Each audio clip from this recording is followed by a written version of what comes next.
চাঁদপুরে বন্যা পরিবেশ গত দুদিন ধরে বেশ উন্নতি হচ্ছে।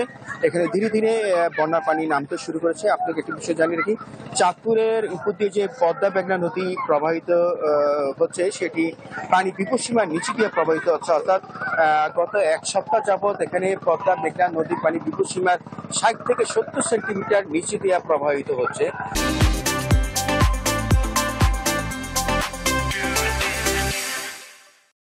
আর উজানের পানি চাঁদপুর জেলার সাথে যে পার্শ্ববর্তী কুমিল্লা জেলা রয়েছে, সেই কুমিল্লা জেলা উপর দিয়ে প্রবাহিত হওয়ার, কুমিল্লা হয়ে চাঁদপুর উপর দিয়ে প্রবাহিত হওয়ার কারণে এখানকার সীমান্তবর্তী কয়েকটা উপজেলা এবং ১০ শতাধিক গ্রাম প্লাবিত হয়। সেগুলি থেকে পানি ধীরে ধীরে নামা শুরু হয়ে গেছে এবং সেখানকার পরিবেশ স্বাভাবিক হতে শুরু করেছে।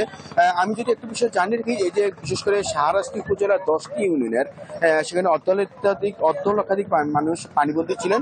সেখানকার পানি কমতে শুরু করছে। পাশাপাশি শাহরাস্তি লাগোয়া যে কচু উপজেলার আশরাফপুর ইউনিয়নেরও ৫টি গ্রাম সেখানে প্লাবিত হয়েছিল। সেখানকার পরিবেশও ধীরে ধীরে উন্নতি হচ্ছে। এখানকার শাহরাস্তি এবং কচু উপজেলার এই দুটি উপজেলার অন্তত অর্ধ লক্ষাধিক মানুষ পানিবন্ধু ছাড়াও সেখানকার ফসলি জমি এবং রাস্তাঘাটের ব্যাপক ক্ষয়ক্ষতি হয়। এছাড়া চাঁদপুরে ফরিদগঞ্জ হাইমচরেরও সেখানে ফসলি জমির ব্যাপক ক্ষয়ক্ষতি হয়। ভুক্তভোগীরা জানিয়েছেন যে সব কৃষক বা মৎস্যজীবী ক্ষয়ক্ষতির শিকার হচ্ছেন, তাদেরকে যদি আর্থিক প্রণোদন এবং বিশ্বাস দিয়ে যদি সহযোগিতা করা হয়, তাহলে আবার তারা ঘুরে দাঁড়াতে পারবেন। এই ছিল চাঁদপুর থেকে সর্বশেষ খবর।